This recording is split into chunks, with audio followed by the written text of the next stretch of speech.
A lot of businesses that are in my stage where they're doing multiple 8 figures per annum, you might have product teams, compliance teams, sales teams, HR, and all this type of shit. My business is at the point where it's like, I haven't done all the jobs anymore. There are lots of roles in the business which I don't fucking know, but I don't need to know. A lot of medium-sized businesses like myself, they're fucking not hiring anyone.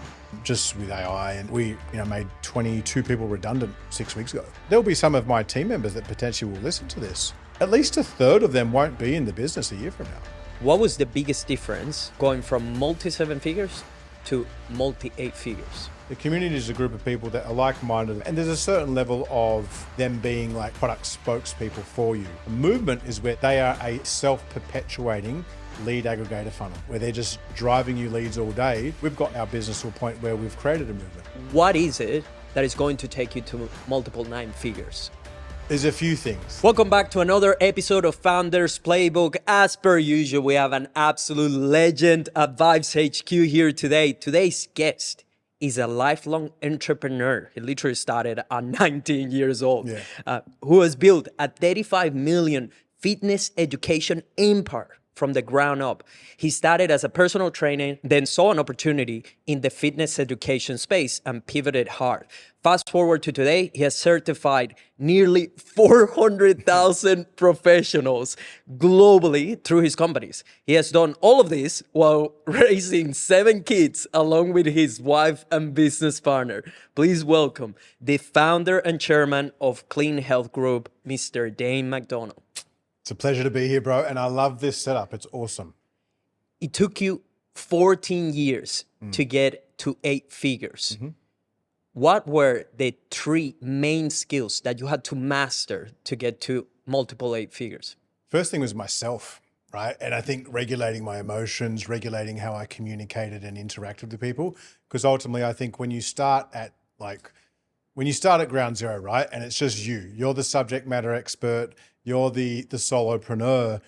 You're so used to doing everything yourself. And when you're doing things yourself, you might be communicating with clients, but you're not having to manage and lead people. And so I think great leadership comes from within. So I had to really level up and evolve as a person, first and foremost. That was the number one skill. The second one, not so much a skill, although it is to a certain extent. I think a lot of founders have it. It's having foresight and understanding that sometimes the vehicle that you have for your business, i.e. the business model, because if I look at business, you've got your IP, in essence, the problem that you're solving. And sometimes that IP might be in a done-for-you service, it might be in a licensing service, it might be, in my case, a one-to-one personal training service, or from that we went into gyms, and understanding that there's a rate limiter on or a ceiling for that vehicle. So I think it's being able, the skill of pivoting, really, and having confidence to back yourself throughout that process. And then I think the third one, and it kind of ties back into leadership, is letting go of control. I think you can't control the process of growing and scaling your business. And I think especially I was actually speaking about it because one of our businesses that we launched at the back end of last year is a SaaS company, Core Coach, right? And so that's where we've taken all of this IP that we've built from the last 10, 15 years and put it into, I guess, another vehicle, but through a different brand. And I was talking with the team that, in business, you have, a launch phase, you have a growth phase, you then get to a certain level, you stabilize for a period of time. And then if you set things up right, you can go into another growth phase. And I think sometimes it's understanding that they're all natural stages of the business. Lots of entrepreneurs just want to try and control the process and grow. Sometimes you've actually got to pull, not back, but to the side of what you're doing and actually pause for a bit before you're ready to go to the next level. And I think in many respects, I've been getting message a lot recently like, oh, hey, you haven't been on social and stuff like that the last few months. It's because I've been in one of those phases. I've been in one of those phases of consolidation, of restabilizing, of setting all those things up so that we've got an ecosystem that can generate $100 million per annum of revenue. What I've seen from you as well, it seems to me that you're very intentional with the growth that you're creating for your companies. And I can tell that it took you 14 years to get there, but you're now at this compounding effect where everything is just gonna grow much faster, and you seem to be creating like solid foundations for your companies to be able to compound that growth effectively from what I've seen. Now, a question for you is, because you've been in business for so long, right? You're literally an OG, right? You've been in the game for a long time.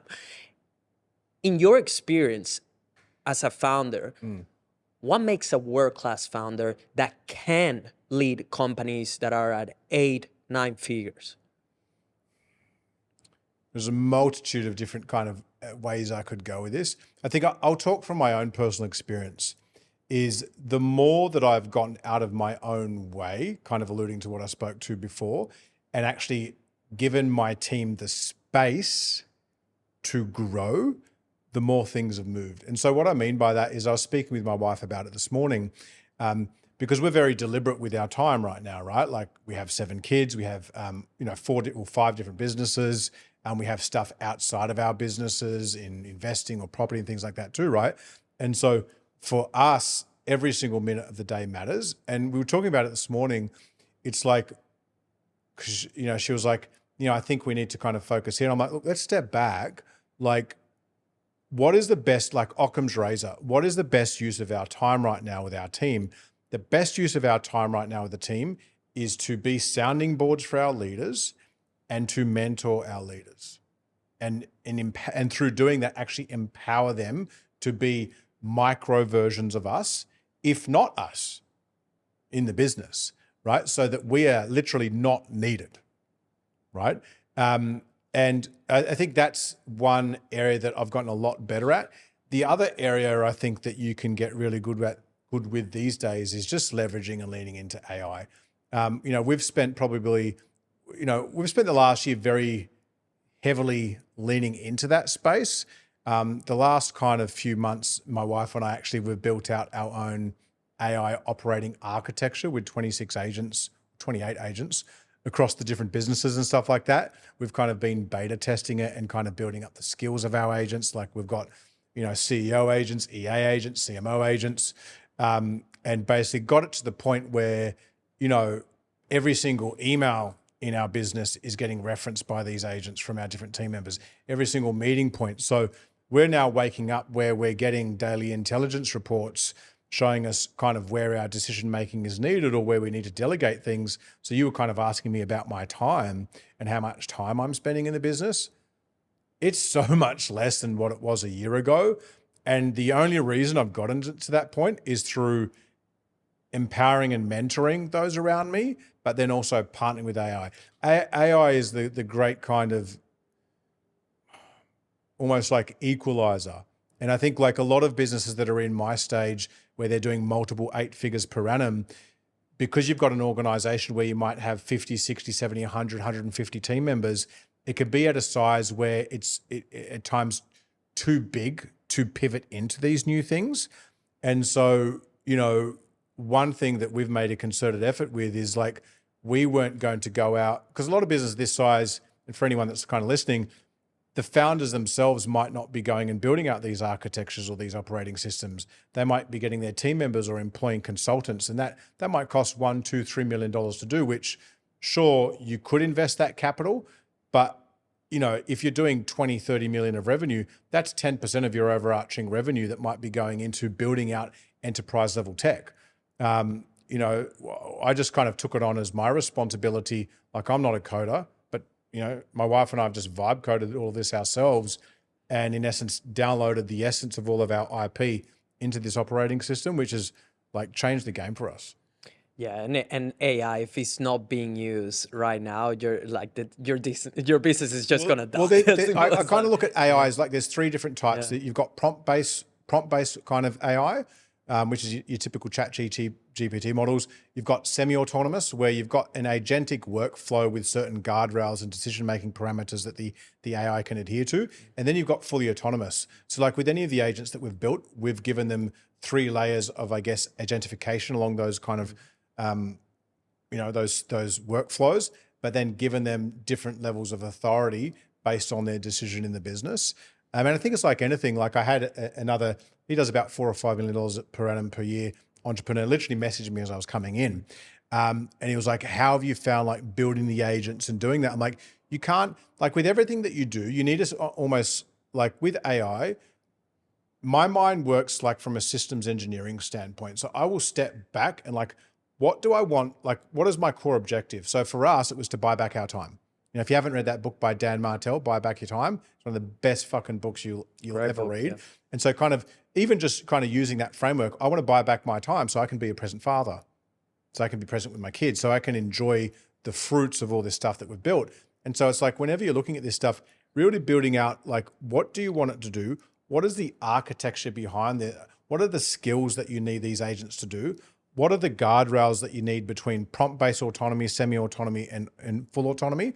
And then once you've built out, say, that architectural kind of constraint, then building it, right? It's like you got to build the foundation on the house. And that's where a lot of people are like, oh, okay, I use AI, I don't get the results. I'm like, but that's because you haven't like built the architecture around it first to be able to lean into it more. And I think it's like, yeah, I think for us, that has really helped us just buy back a lot of our time. I think a lot of people as well are using it incorrectly, where Yeah. they just go to any of these models and just think off the get-go, like, hey, go and make, my whole YouTube scripting as an example. And it's like, well, have you even provide context? You wouldn't do that with a new human employee. You wouldn't just go and say, hey, just go and do that. Every single right? agent that we've created, like we've created, PDs, KPIs, MBOs, weekly, monthly, quarterly review processes. We've created a chief of staff agent that audits their performance. So I actually joked to my wife saying, fuck, like our operational and HR workflow for our agents, it's probably stronger than with our current team right now. That's good. Right? Yeah. With that, you obviously don't have any of the HR complaints and whatnot that we have in our HR part of our business. But like, for one, we've used Claude Code for it. Like that's kind of our thing. I recommend, like, especially for any entrepreneurs that are on the Gold Coast, which is where we're doing this chat from, Luke Hecker from Seller, SELRAI. He's the guy that can help you with this type of stuff. Like, and he, like, I had a lot of ideas for how I wanted to build out this architecture. And then when I kind of communicated with him, he gave me some feedback. I went to one of his workshops and really just helped accelerate that process. Because I definitely, like, I speak with a lot of entrepreneurs, my day-to-day went from my team to chatting with one of our partners who exited her business for multiple hundreds of millions, to another one of my partners who, is on his way to becoming a billionaire, and then to the guy that I just mentioned then. And it's like one common thread between all of them is leaning into the tech, So, yeah. Your companies, right? I'm curious to hear from your own journey and what the future you believe looks like so far. What was the biggest difference from going from multi-7 figures to multi-8 figures? Impact. And I'd say impact from a standpoint of like, we like Clean Health Group or Clean Health and some of our business like Australian Institute of Fitness, things like that. Like we've built a very strong community. Right. And so if I look at businesses that kind of cross that bridge from 3, 4, 5 million, go up to high 7s, then go into 8 figures, multiple 8. If you look at it within their sector, they are the category kings or category queens, right? Or on their pathway to becoming that. It depends on the TAM. Like in fitness education, there are only 3 other competitors globally that are bigger than us, and they're much bigger. They're in the hundreds of millions, but they're all PE backed. Right. And so in our space, we have, like 6 out of every 10 personal trainers in Australia get qualified through us. 9 out of every 10 non-university qualified nutritionists get qualified through us. So like we are the category king here. But as part of that, like we've got a community or a tribe that is really bought into what we do. So I think it's like, how do you build that connection with your customer? You build it through a few ways. One of them is like your product, like how does it compare? Like I've always been, because I was the SME personal trainer and nutritionist, 10, 15, 20 years ago, I was the best at what I did when I was doing that. I was the highest earning PT in the country, by 2010, right? And that was in an era pre-social media. So I was very results focused. So it's like, number one is your product needs to be what it says it is, i.e. the best in class. So that's the first thing. The second thing is like, what is your relationship with the customer and how are you really solving their pain points? Like if your product is world-class, you're going to be solving their pain points, but what type of, I guess, feedback cycle do you have between the product that you're creating, how you're marketing it, and then the customer that you're engaging with? It's like, it's all well and good to help these people, but how are you communicating with them, right? Like, are there certain CRM workflows in place? Do you have community calls? Like everyone wants to be online, and I get that, and it's great, and we're online. But like, you know, are you doing free webinars to your community? Are you doing paid ones? Like, how are you, like, are you using School? Are you using Circle? Are you using Meta? Like, what are you doing within your groups? Like, we've had designated community managers within our business now for the last decade.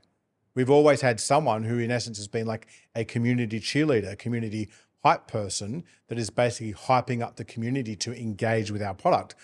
Over time, we've taken that and we've put that into live events. You know, we do an annual Clean Off Live conference, which is the biggest B2B fitness and nutrition conference in the Southern Hemisphere. We do that once a year.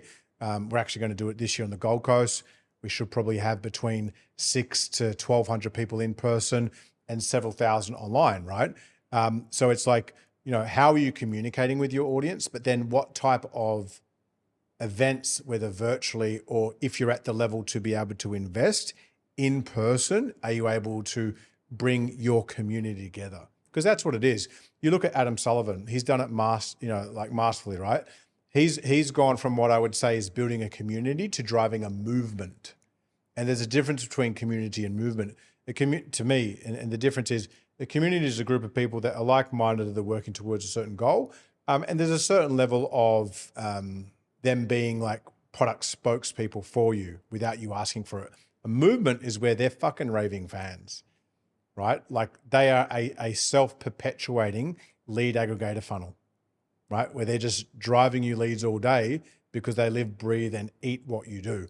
You know, we've gotten our business to a point where we've created a movement, right? But it didn't happen overnight. And I think another key thing is like you as the founder, you either need to be the ringleader of that, or you need to have empowered, that's the key word, empowered people in your team or ecosystem to lead that communication on your behalf. I've done both and I've been very intentional about it. I never wanted to be the one that my brands were reliant on for front of house. Like, you know, a lot of founders get stuck in a position where the business is relying on them for leads. And if the business is relying on you for leads, even if it is a corporate brand, if you're trying to build up your business as an asset, i.e. to have a certain amount of enterprise value so that you can sell off part to all of the business, you don't want the leads to be reliant on you because then there's massive key man risk.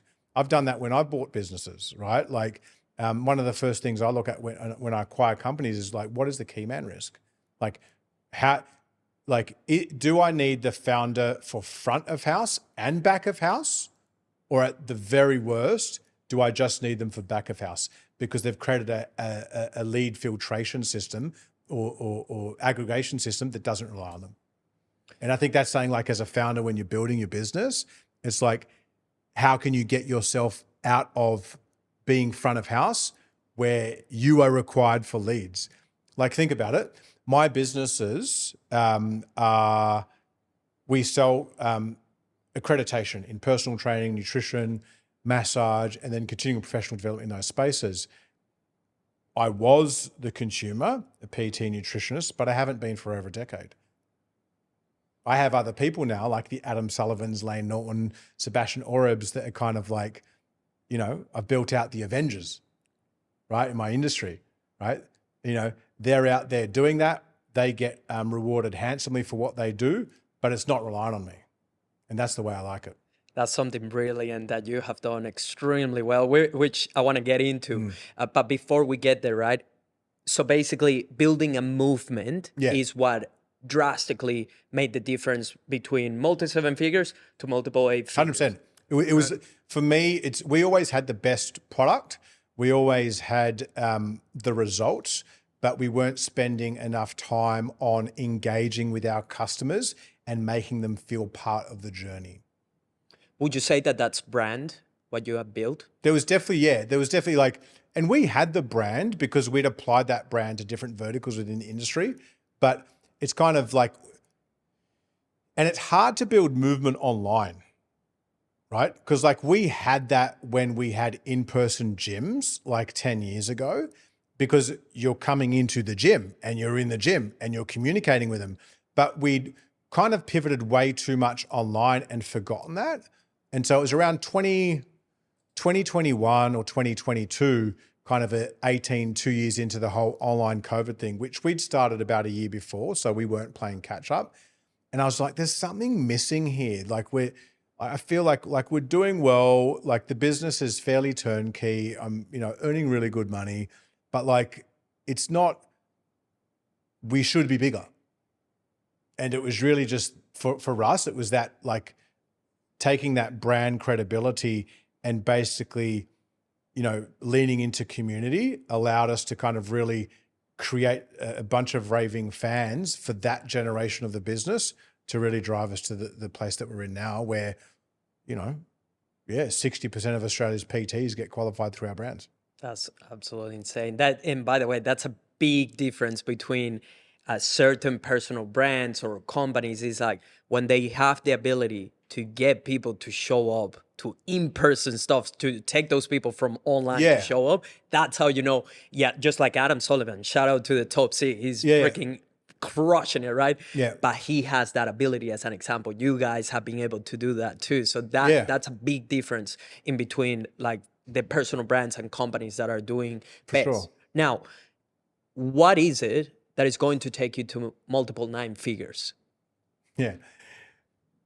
There's a few things that I'm identifying, but also just through discussions with people that have been in the similar sort of boat. For us right now, probably the first most drastic thing is creating the process and system without us, i.e. myself and then my wife. She didn't found Clean Health, but she, in essence, she may as well have. She's been that involved in the journey with me. It's making...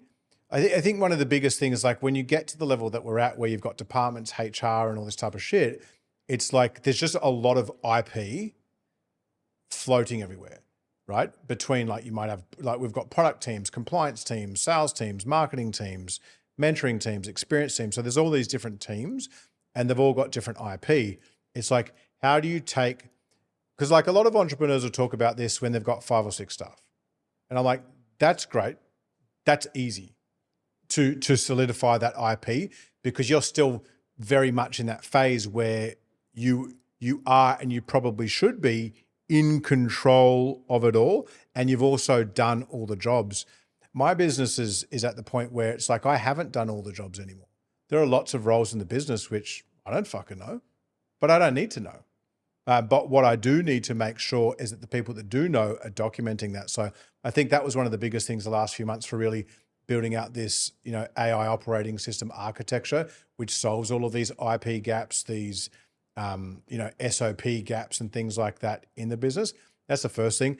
The second thing is just more leaning into what I spoke about before, which is like who, not how principle. Who can help me do this, not how do I do it? And it's like understanding that what took you to 7 figures per annum, multiple 7 figures per annum, 8 figures, multiple 8 figures per annum is not what's going to take you to 9 figures per annum. It's not going to take you to $1 billion and all that type of stuff, right? And so it's like, who can you like, and Stephen Bartlett talks about this a lot and I really resonate with it. It's like you almost, I think, like for me right now, part of my role is like I'm the talent acquisition officer. So a lot of the people that we have come into our businesses right now are people that I recruit offline. No one knows.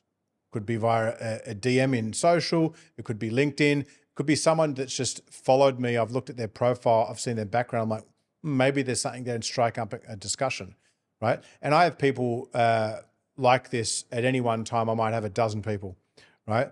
And these people could be people that are in that we could need in a role now, or that I know my team has told me that in 6 months we might need this role.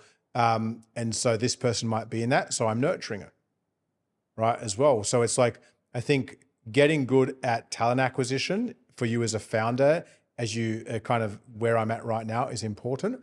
And then I think, yeah, just really kind of mentoring and leading your team to empower them to do what they're there to do. And not like, I kind of liken it to like as a parent, right?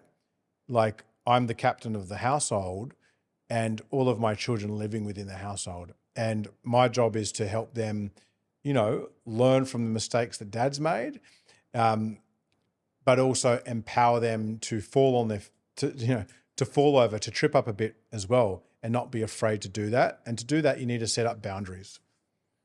So like boundaries of like, we have very succinct boundaries for how we communicate to the team. You know, I had a meeting with the team today, or on one of the business units, where I said like, there was certain things happening in the business that I'd identified. And I was like, let me be very clear with everyone here today. And this is how I preface discussion. I love and respect each and every one of you. I want all of you to win. But these 3 things are happening in the business right now. So we're going to go through them right now. And then everyone here is going to be given a lead time. If between now and that lead time, things haven't changed, the next meeting I have will involve new people coming in and some of you potentially going. And so it's just about being very clear and having fucking hard discussions. That's probably, Layla Hormozi talks about it a bit. It's like, you got to have the fucking hard discussions. You've got to sit there and have a really uncomfortable, awkward discussion with people at times. And that's something that I've gotten a lot better with over the years, because I think as founders, we want to help everyone. We don't want anyone to lose. We want everyone to be fucking happy. But at the end of the day, it's like, I look at where I'm at now. It's my responsibility to actually treat my business as though I'm private equity. Does that make sense? It does. So it's like, these are the fucking boundaries. These are the rules. Here's the mission. How can we do this all together? But also being prepared to pull the trigger if you need to. Wait, it's so funny because you're mentioning all of that. It's just taking me back like a year and a little bit ago. I had to come to that moment too of just telling everyone, guys, I love you all, but in here, I need high performers. Like we're not trying to stay in the little leagues. We're going to the big leagues. And for Cristiano Ronaldo to stay in the Real Madrid, he has to fucking perform.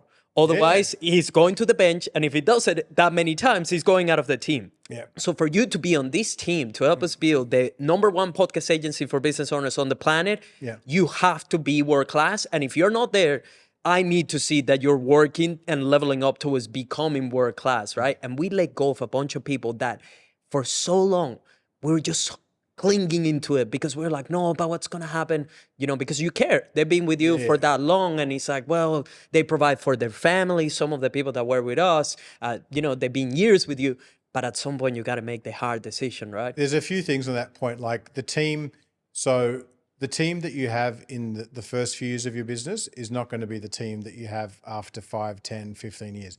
Now, sometimes it might be, but it takes a very unique person to be able to adapt and evolve with you. And so it's like, even if I look at my team now, sure, we've got people that have got long tenure in the business, 10 years, 11 years, stuff like that. But we've also got some roles that are quite cyclical, right?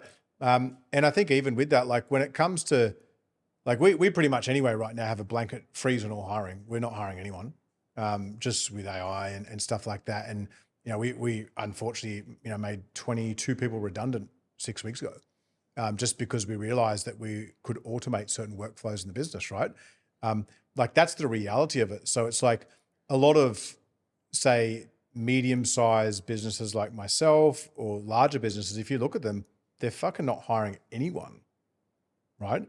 And so one thing we're very big on right now is there's 4 skill sets that anyone in our team must have or should have if they're coming into the business. And I say skill sets, it's skill sets and character traits, right? So number 1 is work ethic.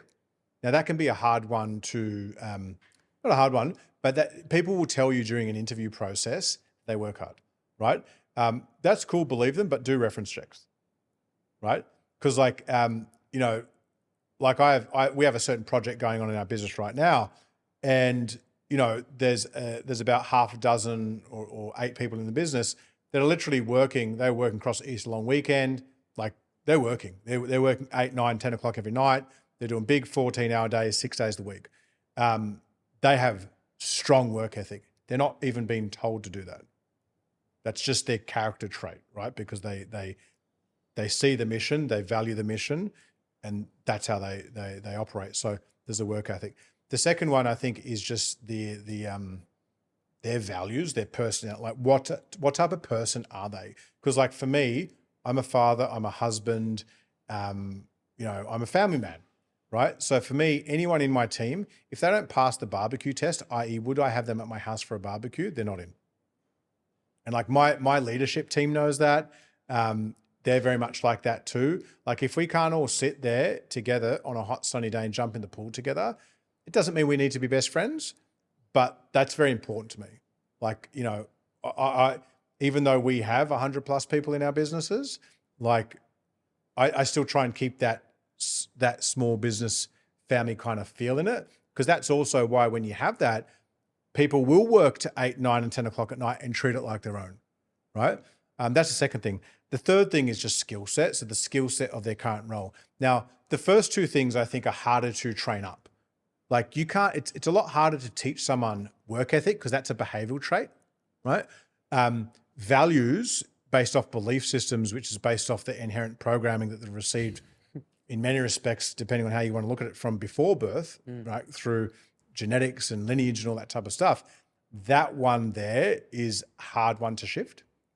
Someone's either a really doesn't good... happen overnight. Yeah. So like, even if you look into it at your own personal development, how you evolve, right? It doesn't always happen in one hit. So that's the second thing. Skills you can train, right? But I think to your point, you mentioned before, like high performing team, sometimes you don't have the time to train up the skills too. So it's like, I prefer now to not overpay, but attract people that are a higher base to start, because I know that with like our mission and how we're moving, sometimes we might not have the time to mentor them or develop them or onboard them the way that we should. And then the fourth one, which has become a skill the last 12 months, is like how AI adept are they? And that is separate from their actual skill of their role, because like, if you're AI adept and you're good at your skill, all of a sudden you've gone from being, I don't know, good at marketing to world class, because you already had a good base, but you're also now able to communicate with AI in a way to leverage it. So it's like, if part of our interview process now is they get assessed on the AI tools that they're using, right? And asked to give examples of how they're using it to automate their day-to-day life, buy back more time for themselves and things of that nature. So they're like four things that we look at with anyone coming into the business, and even existing people, as well, like as areas of like how we can improve things.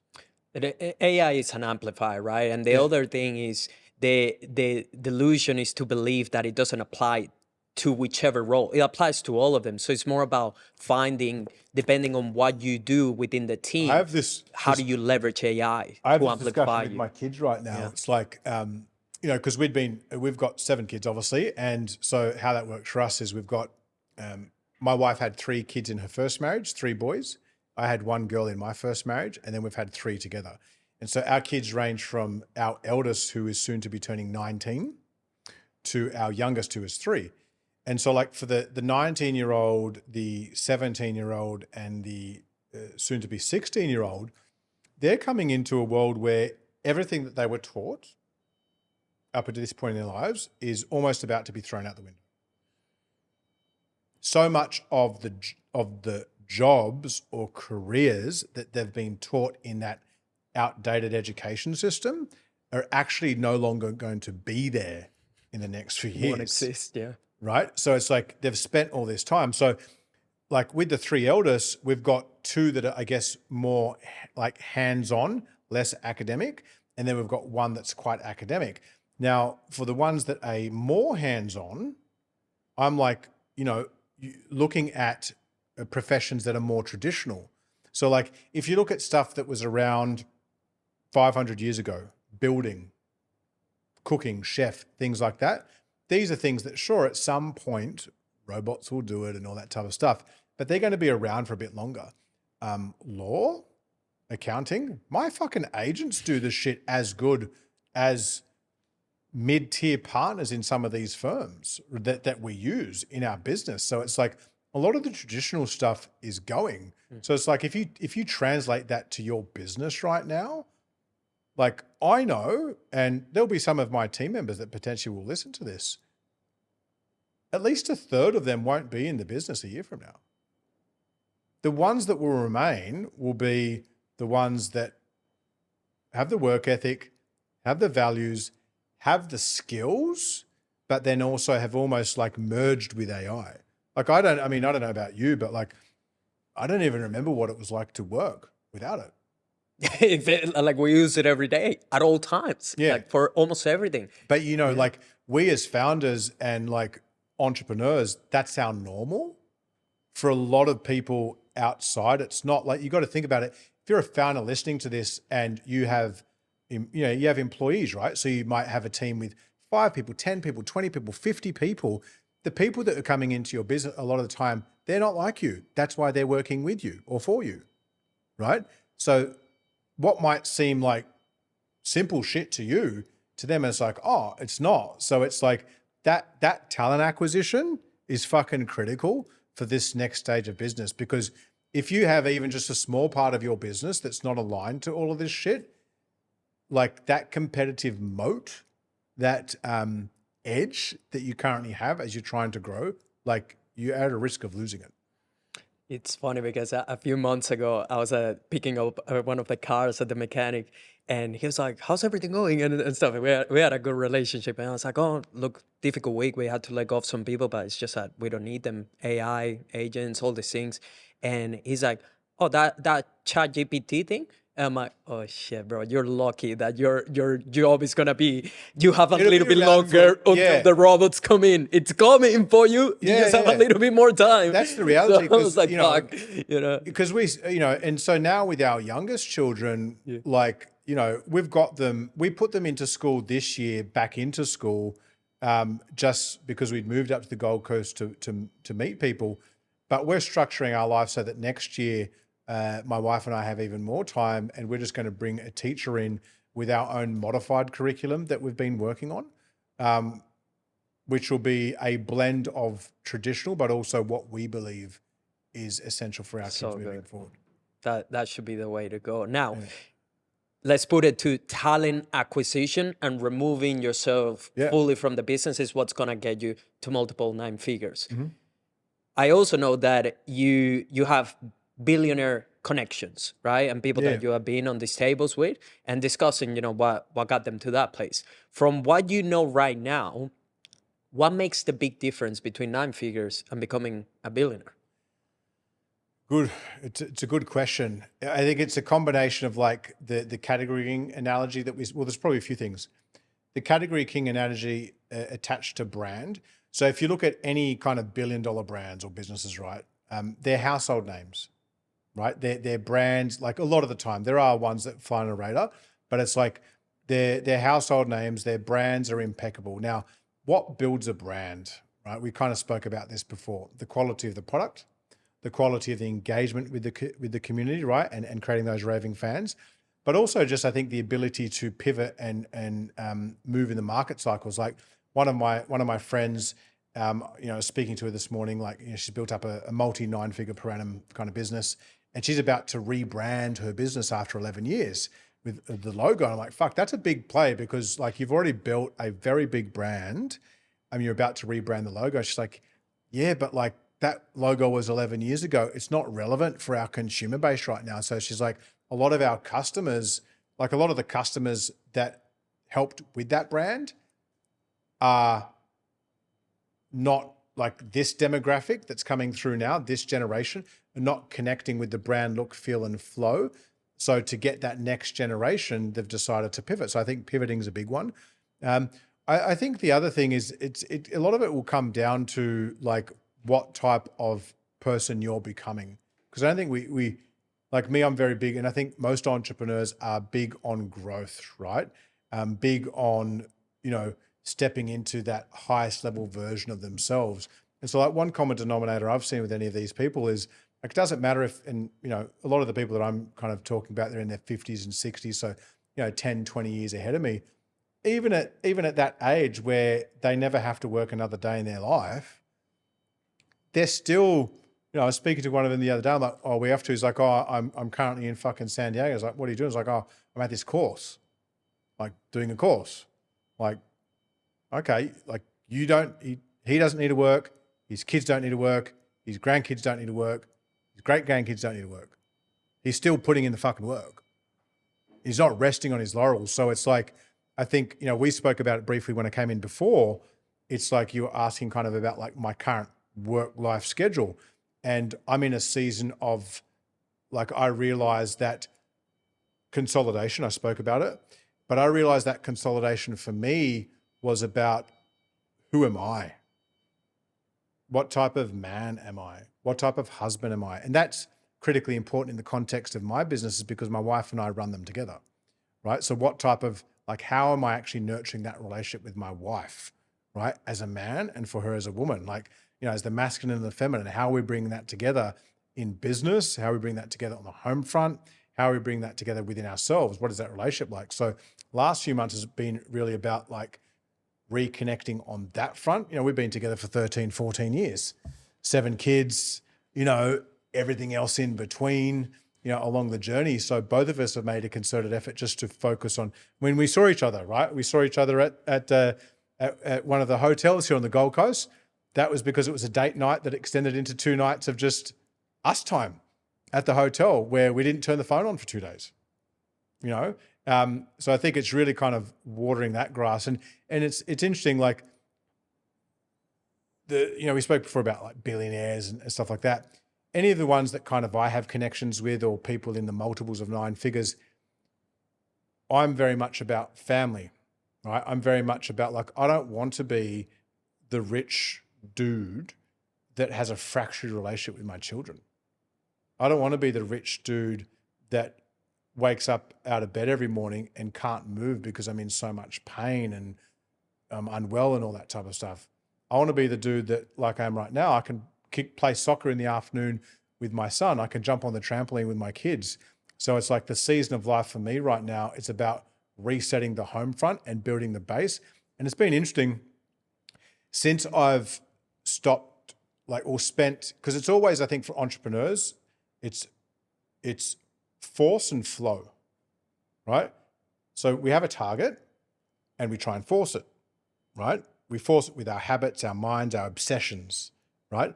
But sometimes it's like through that force, we actually create friction between where we're at now and what we want, rather than actually kind of letting go a bit to allow it to actually be received by us. People talk about flow, right? To me, flow is receivership.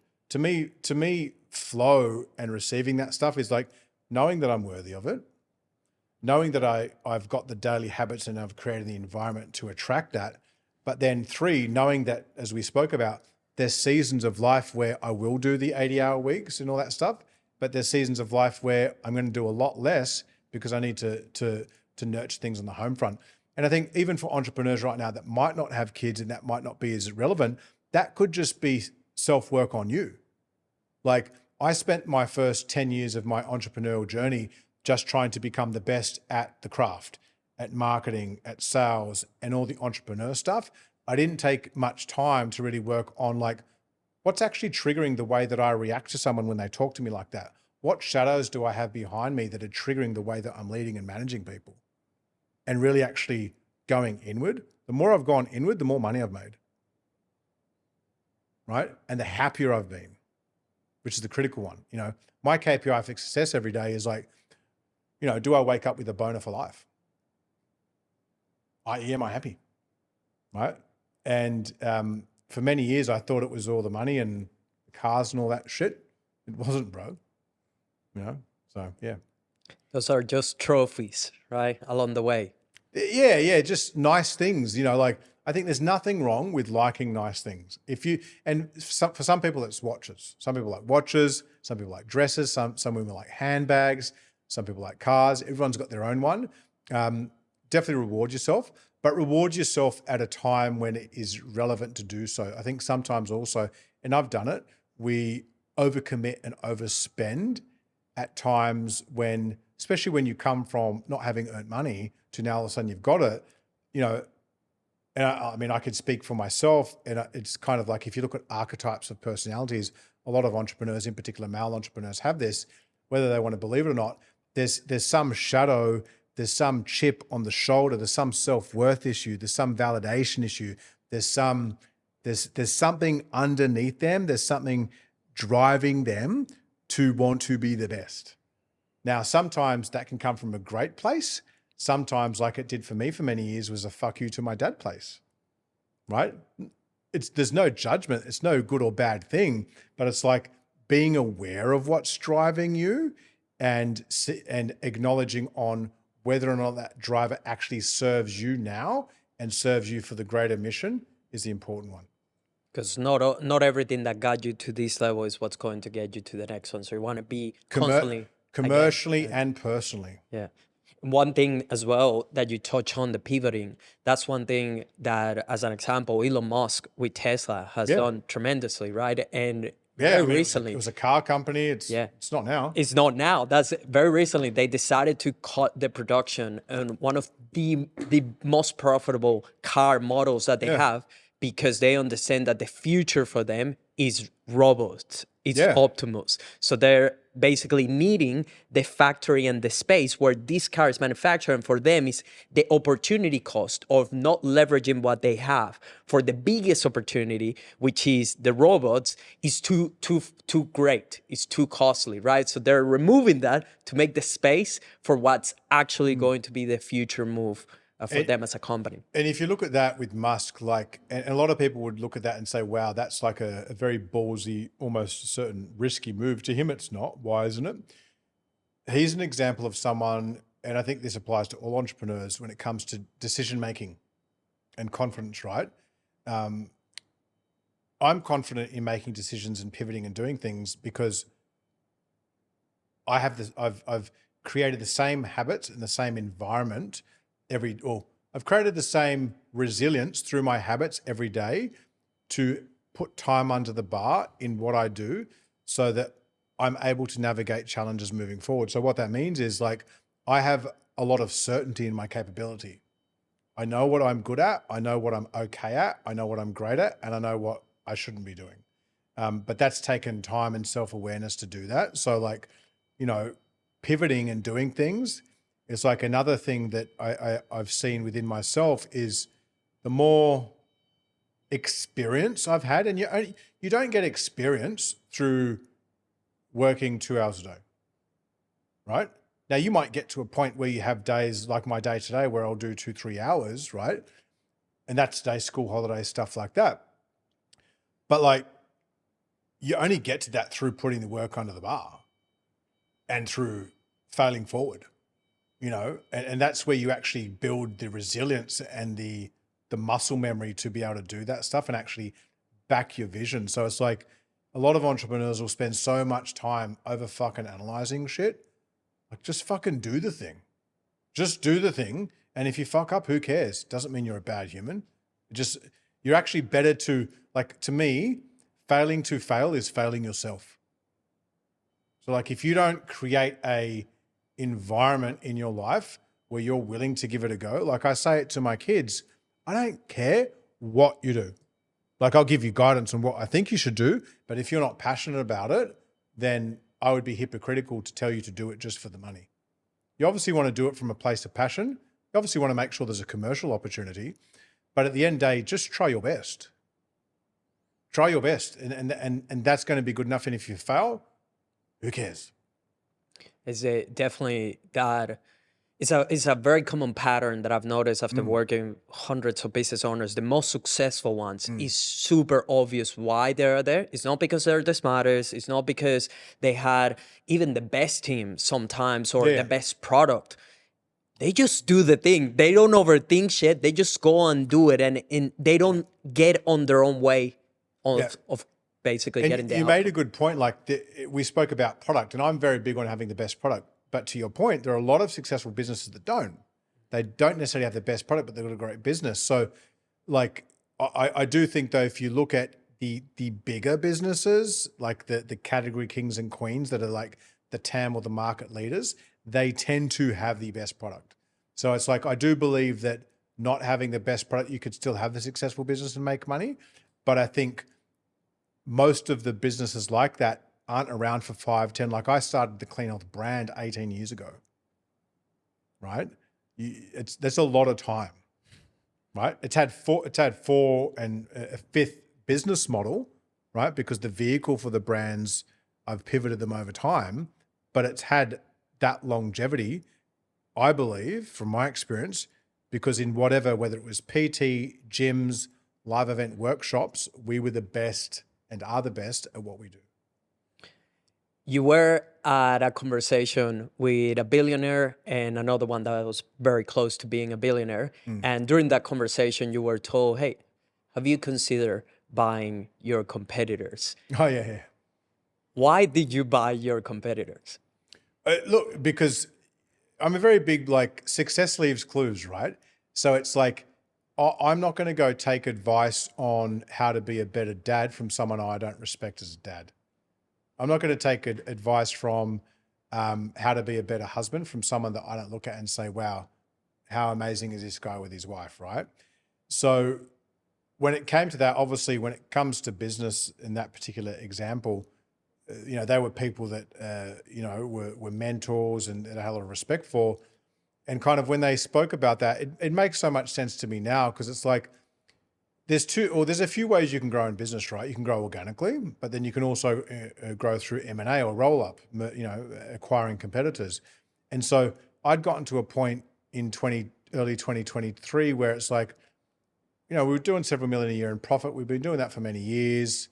Had everything I needed to live a really comfortable life, but the business wasn't at the point where it was, say, an asset that could create generational wealth, right? And so for me, one of my core missions, I guess, is to provide a financial security bubble or blanket around my family long-term, especially with what's coming with AI, job displacement.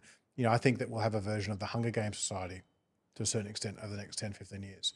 Hopefully not that bad, but like there will be that, right? And so for me, I think you'll see a socioeconomic divide between those that have money and those that don't. So me thinking about this in 2023, as I do, I like to look out into the future. That's why I love meditating, because it really gives me kind of clarity on this stuff.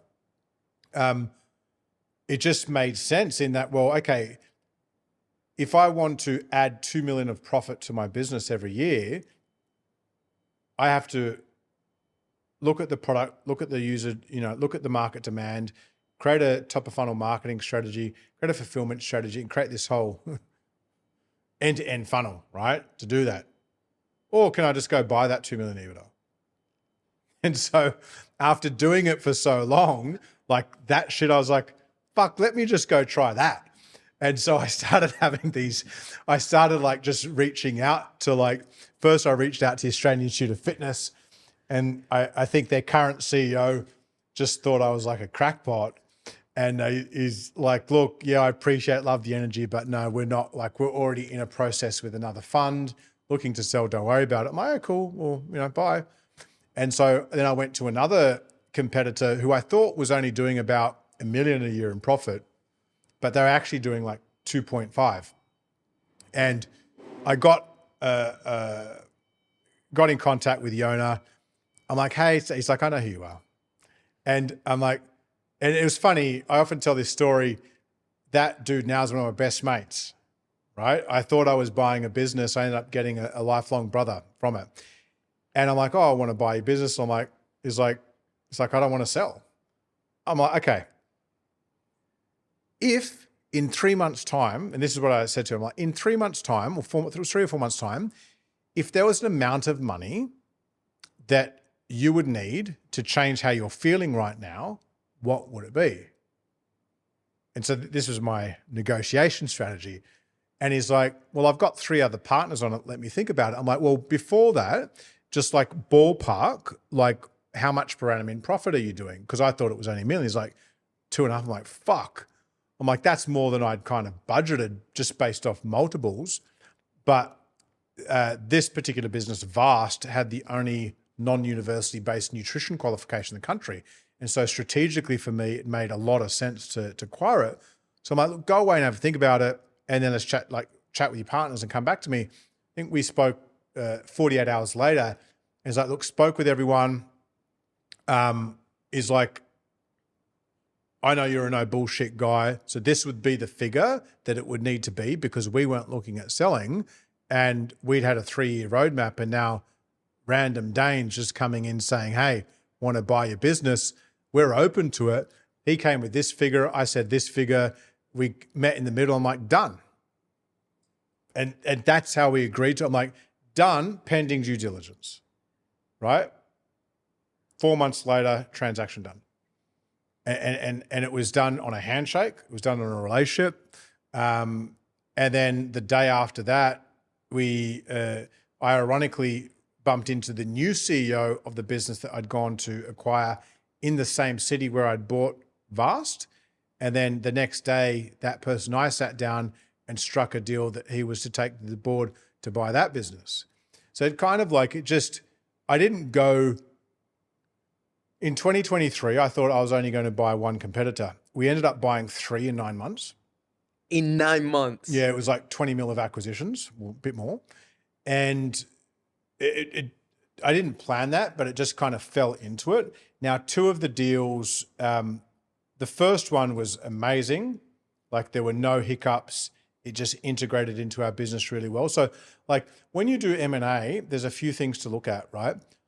One is like culturally, is there a culture match?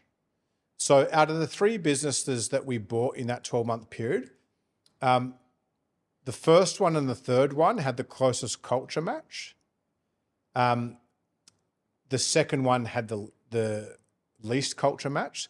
So the second one took the longest to integrate culturally.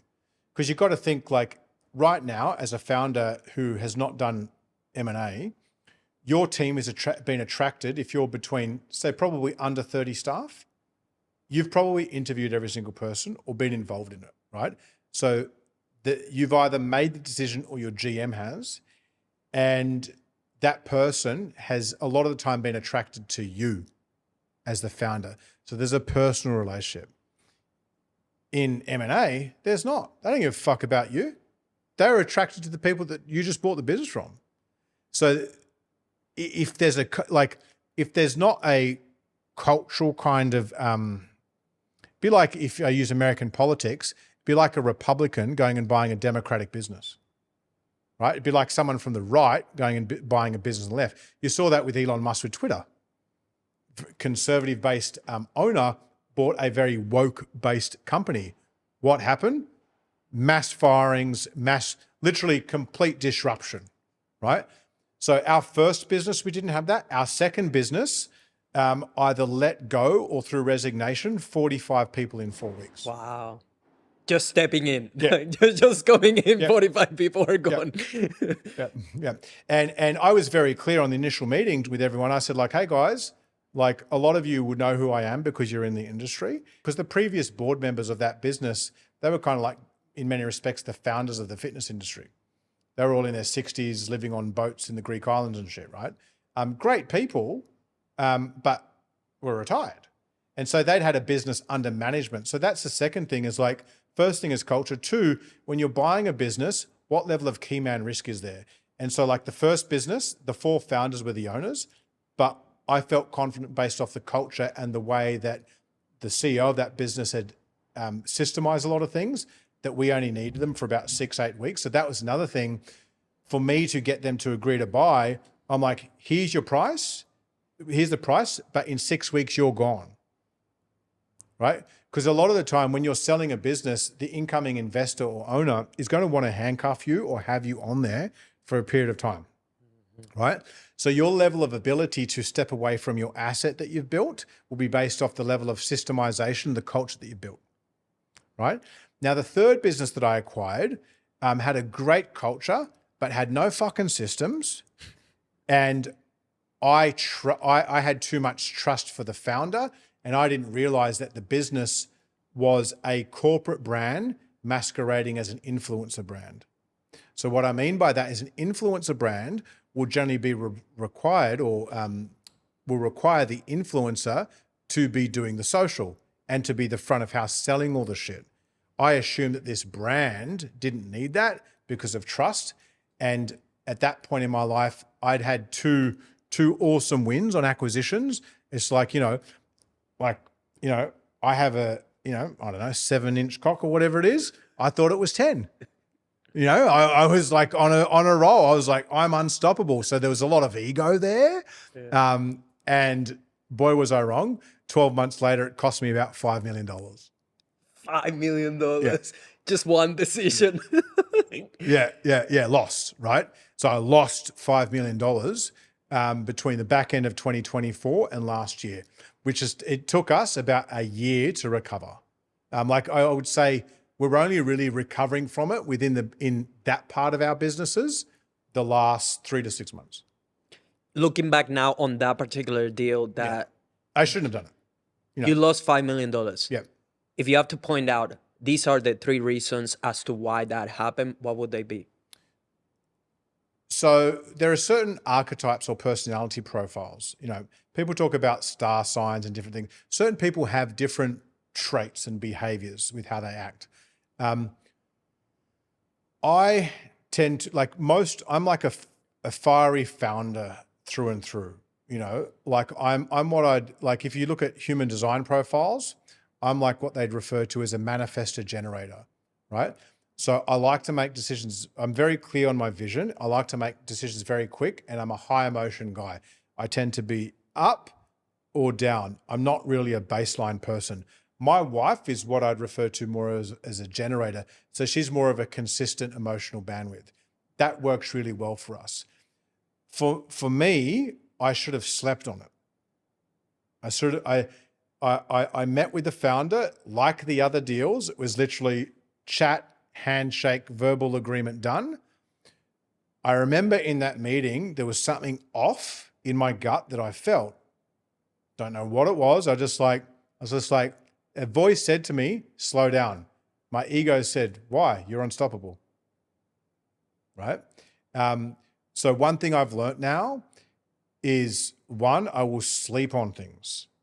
And then 2, for me in the dynamic of my relationship as husband and wife, man and woman, and, CEOing and chairing different businesses, is every core decision is a mutual decision. I might still be as the creator, the man, the masculine in the dynamic, be the one that is steering the vision, but that vision will not get executed on without my wife, right? And so that is something where every key decision is a mutual decision. I used to be, a bit more like boomer generation, like, oh, I'm the man, I'll make the decisions. Like, okay, cool, you can do that, but you're doing it from a place of ego. If you do shit from a place of ego and you're doing it from an outdated belief system, a lot of the time you will fall into trouble. And the reality is, at the level that I'm playing at now, the trouble can cost me millions. One decision can cost me millions. 10 years ago, one decision is not going to cost me millions, but it can now. So it's like big decisions now. I sleep on it. 2, I get a second set of eyes on it from my most trusted confidant. In that case, it's my wife. And then obviously also advisors. I've got good lawyers, M&A and all that type of stuff. And then I'd say the third thing, outside of taking my time on the decision and getting it vetted, is not forcing it. Like, I could have done that deal in 6 to 9 months if I'd wanted to. It wasn't going anywhere, but I chose to rush into it, right? So it's like, we spoke before about observations and patterns, right? The more grounded I've become, the more calm that I've become, the more that I stop, the more shit just works. So that might not be a scientific answer, but like I can sit down with different entrepreneurs at different levels and based off their body language, how they fidget, like if their energy is scattered or not. That kind of points to the level of groundedness they have, because being grounded, like people talk about it, like I'm a very spiritual person as much as I'm a very entrepreneurial person. Being grounded to me basically means that when I'm sitting here and the tsunami is going around me, what is my composure like, right? What is my composure like as a husband, as a father, but in the context of what we're talking about as a leader in my business? And so one of the observations I've carried up is like any of these people that we'd kind of referred to,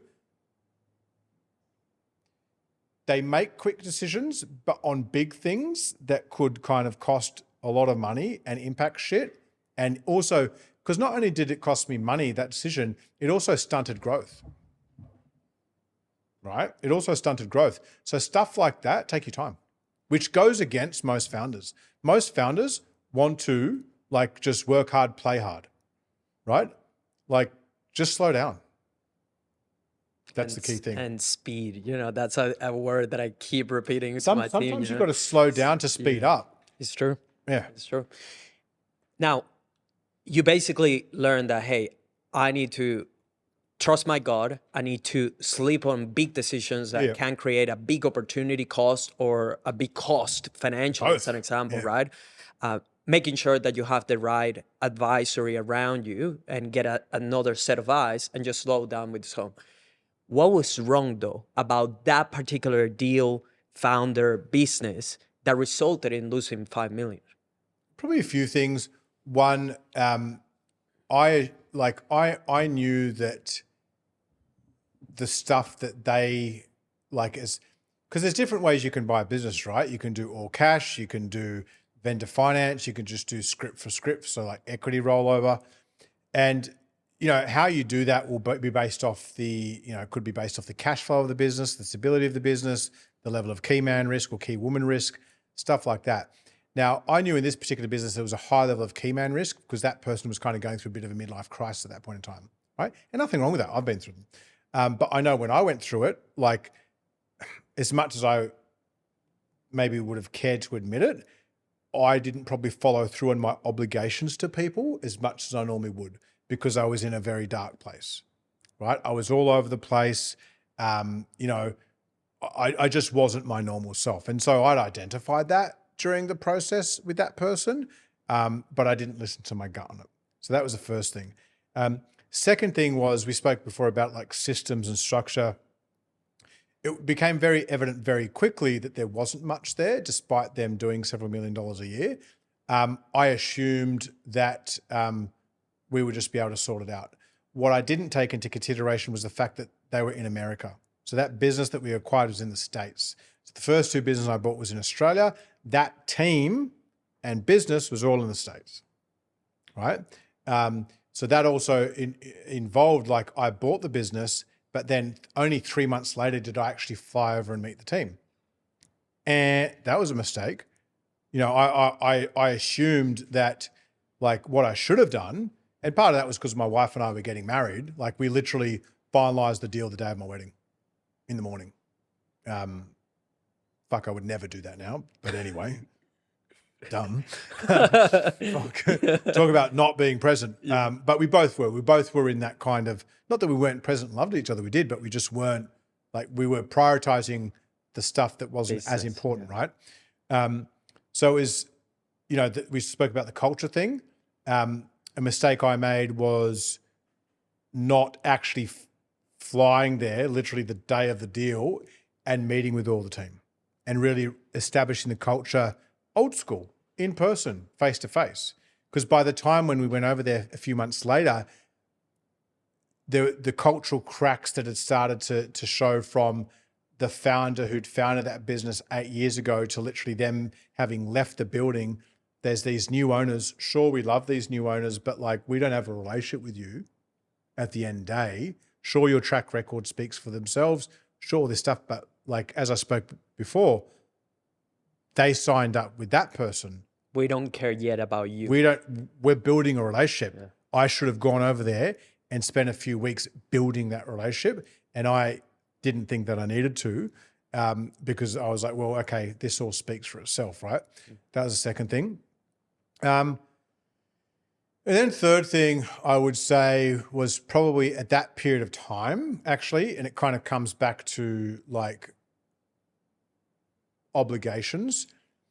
I was probably too slack with both that founder and their existing SLT team on setting boundaries and having very clear expectations, because I wanted everyone to win, on like I let that get to where it got to. And I should have also known that, like, in that particular case, like the Hormozis used to own that business, right? So Alex and Layla own that business. They then relinquished that back to the founder. And then I thought, well, okay, well, I can do this now. I should have probably just see they're writing on the wall, right? So it was like, yeah, it was just a combination, mate, like, to be honest, of like ego, not setting clear boundaries. And to be fair, now in retrospect, I'm grateful for it all, because it taught me some amazing lessons. And it's completely, to be fair, transformed the way that I do things, that experience. Second experience, I've been burnt in business, if that makes sense, like lost millions. But, this one was definitely I'm glad it happened now, especially heading into this next stage of growth for our business, with the stuff that we're doing, because it taught me some lessons that I won't make those mistakes. I don't need to relearn those lessons. So you lost 5 million plus on your third acquisition. The other acquisitions, how much revenue have they made? In the period of time that we've had them, or about 35, 40 mil. Good returns and outcomes overall. Yeah, and they've paid themselves back. So good. So like the money it took us to buy them, it's paid it back already. They've done well. Yeah, which is and investing across the board. Yeah, that's how it works. Like, right, you 100%. Just need to do a few selective investments, and a couple of them will more than pay for everything, if not just one. And, right? And that's the thing too. It's like I've learned, and you learn, like, when you've been doing it as long, you're not always going to hit a home run, and just being accepting that, like, when you've been doing it for years, like, you're going to have some fucking knocks. It's not about the knocks; it's how you bounce back from them. That's it. In terms as well of something you have done extremely well, is being able to build relationships with some of the biggest personal brands and people in your space, right? Well, even some of them just in any space in social, to be honest with you. So I feel like there's a specific talent required to be able to be that kind of person, where, from what I've seen of you, is you're almost like this entrepreneur that everyone knows within, specifically as well within your space, right? And has great connections and relationships with all of them, and is doing business with many of them, right? Some of them that doesn't even seem to like each other are both doing business with you, right? There's a lot of that. Right? So you clearly have a great skill of connecting with people and ultimately as well doing business with them. You have worked with Adam Sullivan, Brian Mark, James Smith, and many other big names. How do you make that work? Like, and how did you create these relationships with incredible personal brands? Yeah, because especially in that stuff, there's a lot of ego, right? Everyone's like got ego and things like that. And I'd say there's a few things. Like, one, think about it, right? Like, if you're going to attract, if you're going to a big name, right? It always helps to have some credibility yourself. And so how do you get that credibility? Time, putting the work in, all that stuff. So I think, like, let's just kind of start at fundamental grassroots levels, right? Like, doesn't matter whether it's in your industry or not. Like, I told you this morning I was helping to broker a deal for a presenter that's going to present with Tony Robbins and Stephen Bartlett in September at my mate's conference. It's soon to be announced. There'll be 15,000 people there at Kudos Bank Arena, right? I got kind of caught into that through another mate. And it's kind of comes from this same type of skill, right, that you spoke about. The first one is just like, you have to have some level of track record yourself a lot of the time, I feel. Like, because for all these people that I've developed these relationships with, when I've knocked at their door, they open the door straight away, right? In the case of Sullivan, he took about a month to get back to me. That's just Solo, right? His case, he was like, fuck yeah. He remembers like, oh, he messaged me, I need to get back to him, but then shit got in the way. Then a month later, he's like, oh, fuck, I need to get back to him. And that's how that relationship kind of developed. But it's one, I think, just having some level of credit. That's the first stage. The second stage is once the door is open, like, how are you creating a win-win? Like, are you the type of person that wants a transactional relationship, i.e. one-sided, or transformative?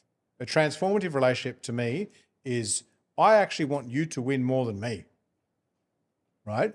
Because I know if you win more than me, that's going to benefit me and we're both going to win from this. So I think your intention, and you need to be deliberate with that, is like, how do you create a relationship where you want them to win more than you? It doesn't mean that they do, because the third part to that is, how do you create a relationship that is of even energy exchange?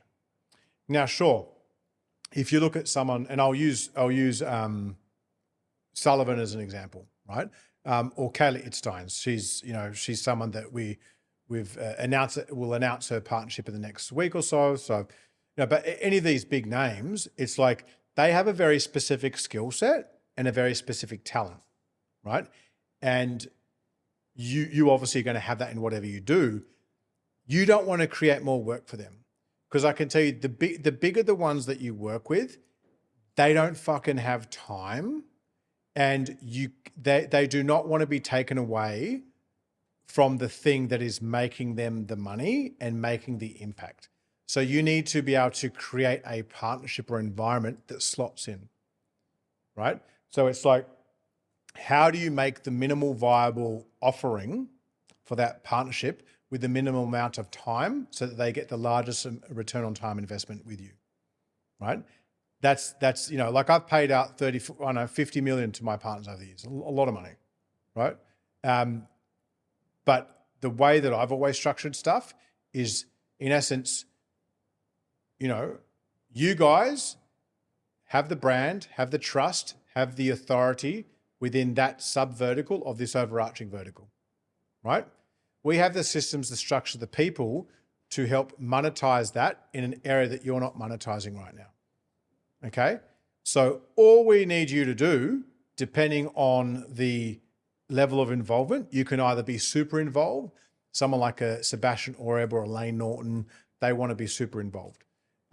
Someone like a Sullivan wants to be involved to a certain extent, but he's also got multiple businesses themselves.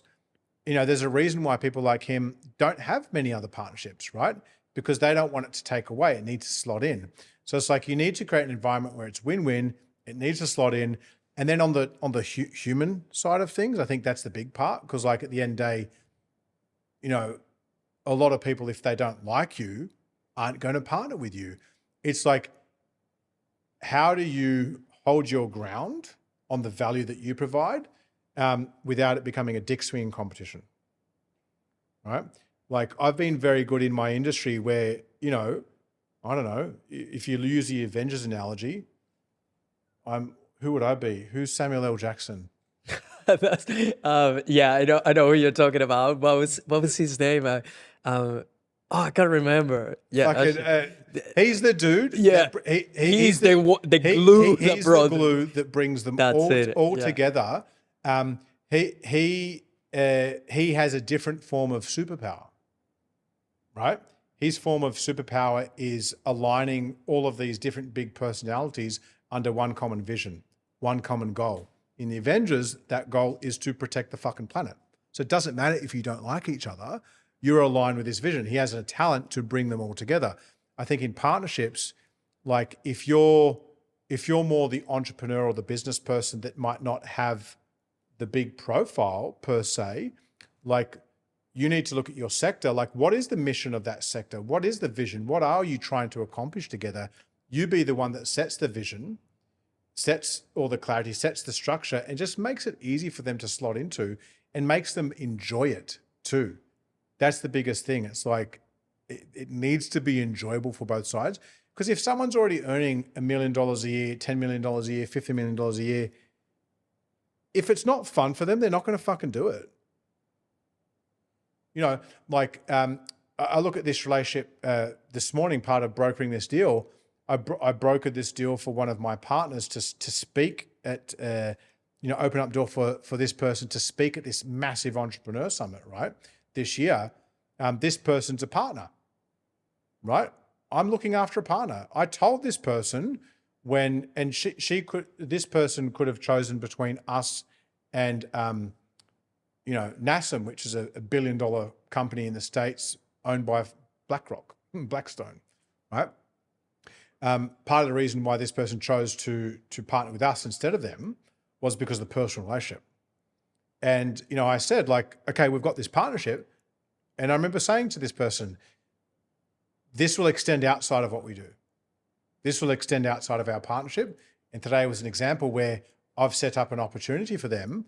They messaged me after just saying like, thank you so much. Like I was not expecting that. Like this is noted because it's an opportunity that they would not have gotten had we not had the relationship. So it's like, I don't get anything for it. I'm not getting a fucking dollar.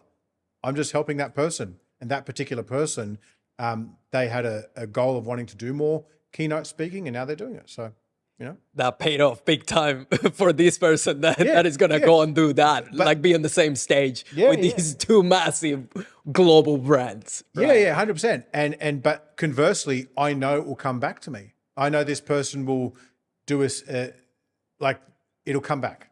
That's what I'm also very surprised about, because in my mind, and I wanted to ask you, like, hey, are you like organizing, structuring the deal? Are you like, what's your involvement?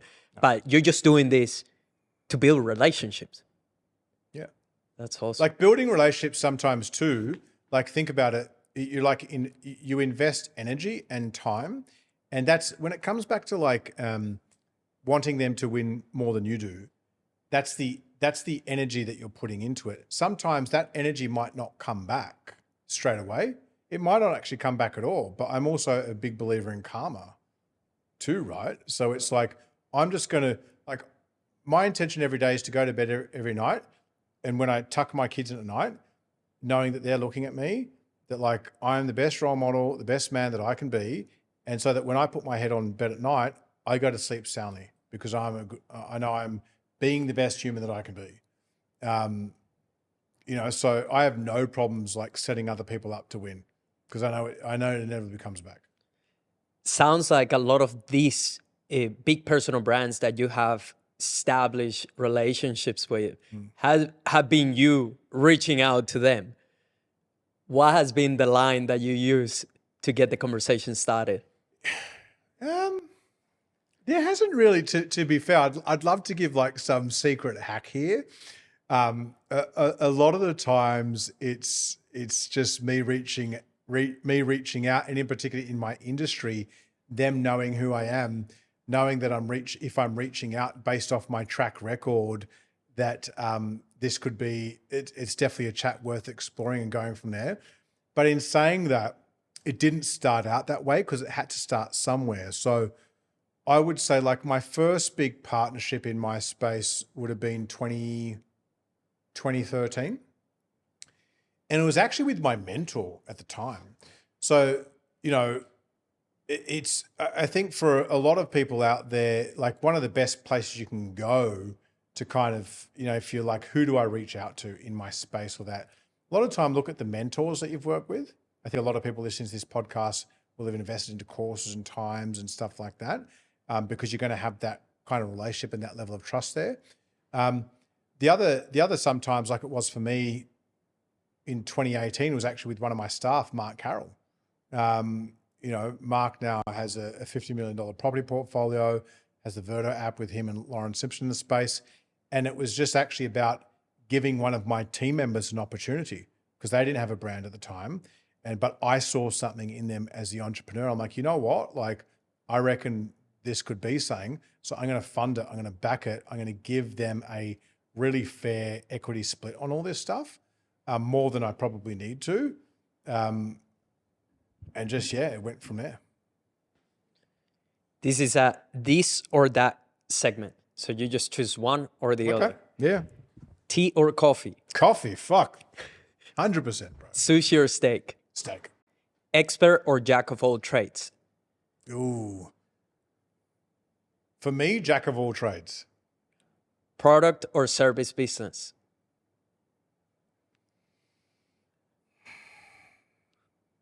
Fuck. This is a historically product, but moving forward, I see myself going more into service. Done for you or done with you?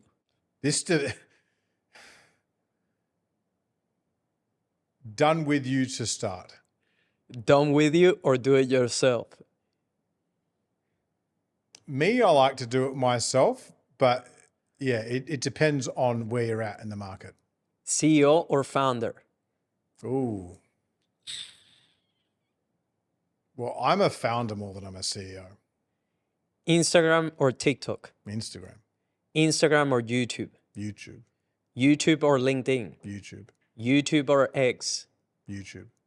Photos or videos? Videos. Short form or long form video content? I like long form, but I understand the appeal of short form. Newsletters or podcasting? Podcast. Organic or paid marketing? Organic. 1 million followers with low conversions or 1,000 raving fans? 1,000 raving fans for sure. Remote talent versus local talent? Historically, I would have said remote. For this next phase of growth for us and where we're at, local. Building a talent or hiring a talent? This is a season dependent one. Previously building, now I don't have as much time hiring. A talent at a high price tag or multiple cheap C talent? Oh, a talent at high price. Property investing or shares? Property. Property or Bitcoin? Property. Property or buying businesses? Businesses. Building a business or buying a business? For me at this stage of life now, it's buying them, but that's also because I'm turning 44, have 7 kids, right? So building. Passion, 6-figure business or stressful 8-figure business? Passion, 6. Sales or marketing? Marketing because it is sales. Adam Sullivan or Brian Mark? Oh, fuck. I'm fucked either way now. I know. And I can't say both. Fuck, I literally love both of those guys as brothers. One is my crazy Western Sydney, suburbs of Sydney brother, Solo, and one of them is my Canadian brother from another mother.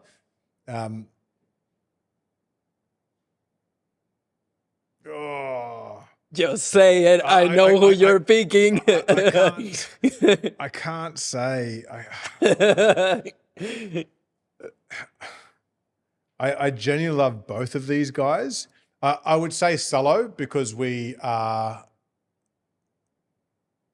we're pretty much neighbors here and we have more interaction with each other. Yeah. It's too difficult to build a relationship locally, right? Yeah. Shout out to Brian. He's freaking awesome. We're on the same mastermind. He's a legend. Okay, cool. He's an absolute stud. Yeah. Why are you building a personal brand? Why are you getting into podcasts, long form? Yeah, good. Like I've been kind of zero dark the last few months. It's more to set up for this next stage of like the next 12 months. So like, you know, we've got lots of kind of exciting things happening with the businesses, investment, you know, things of that nature. So I think for me, it's like over the next kind of 12 months, like I already kind of sit on the board of CHG, core coach, I'm CEOing it, but I'll transition into a board role and that. So like my time in the fitness industry, it's not that it's coming to an end, it'll always be kind of that thing there, but my involvement will be, I would say, more as a strategic investor, if that makes sense. For me, this next phase is literally about just helping the next generation, bro. Whether it's entrepreneurs, whether it's husbands, whether it's fathers, like all these things that I'm passionate about. You know, I'm passionate about being the best human that I could be and waking up every day happy, horny, and healthy. So a lot of it for you right now is to pass on Yeah. and to have more leverage as a strategic investor of coming with a personal brand and the credibility. Yeah. And Look, I may or may not kind of start something up in the next 12 months or that outside of the industry, I'll keep that under wraps for now. But yeah, just for now, it's just like, I know with all of the experience and all the stuff that I've done that I get requests and DMs like every other day on topics, doing stuff and things like that. Like I need to stop being lazy with it and just take action with it and provide it the same level of value that I have everything else in my life. After being an entrepreneur for close to 30 years, I think now. It's well, yes. So year 25. After being an entrepreneur for 25 years, what's the hardest truth that you had to accept about yourself as a founder? You're not as good as you think you are. But you are at the same time. So what I mean by that is we're all capable of so much, right? And I think sometimes we second guess that. But from my journey, there are also times when you let the ego come in the way and you make rash, as I gave an example before, or decisions that aren't like from the right place, right? And so I think any entrepreneur out there, you get into whatever you're doing because a lot of the time you see an opportunity, you have a passion for problem solving, and that's great. But I just think over time, and it probably has come from over time because like if I'd sat there even 10 years ago thinking I'd be doing what I'm doing now, even 5 years ago, buying and selling businesses and doing all this type of stuff, it wasn't even a thought process for me, i.e. I was capable of so much more than I realized. I can sit down now in boardrooms with billionaires and things like that and understand all of this commercial stuff, high level P&Ls, legals, financials, markets, TAMs, SOMs, all this type of lingo that we talk about in like PE or investment, private investing and stuff like that. I'm a qualified PT. I didn't fucking learn that. So we're capable of so much more, but you need to do the self-work to understand your shadows, understand what's driving your decision making, and just making sure everything that you're doing is coming from a place of like your North Star and authenticity. I think that's the big thing I've learned. After making millions of dollars, Mm-hmm. what's the most painful lesson you have learned scaling a multi-figure business? Wow, so many.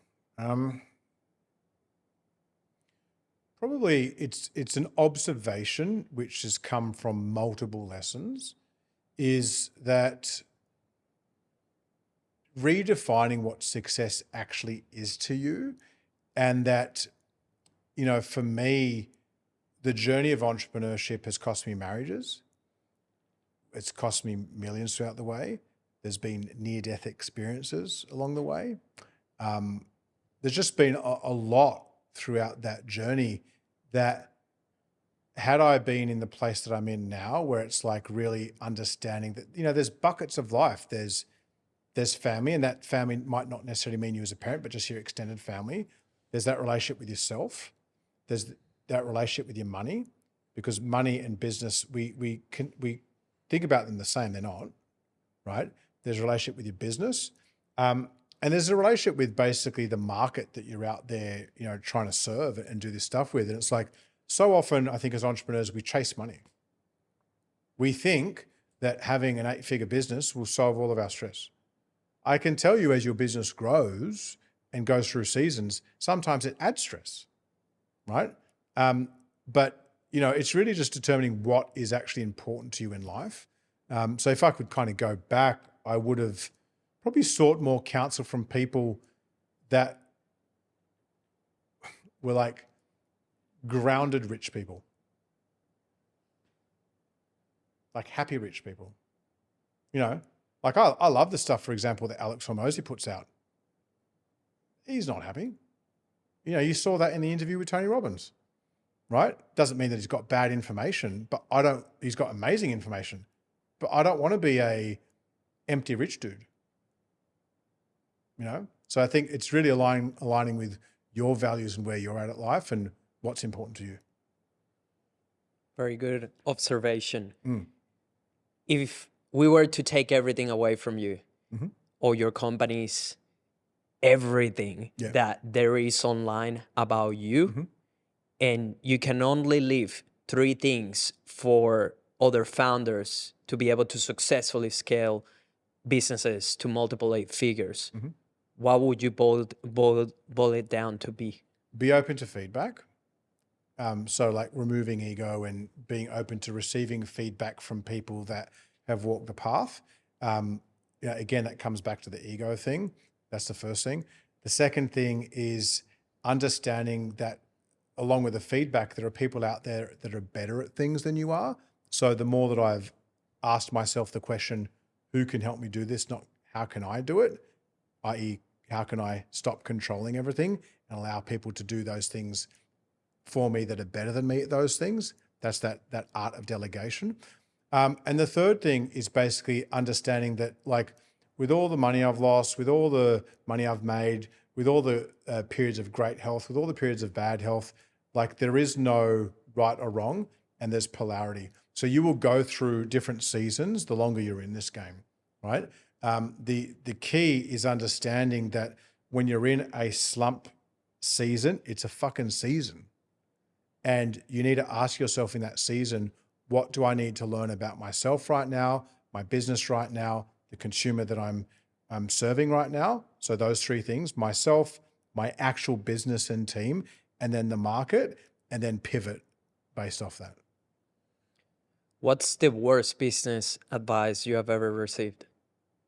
Work hard to make more money. It's like hard work, like it's a foundational element, but you can't outwork a bad business. You can't outwork like certain things that come into play. So it's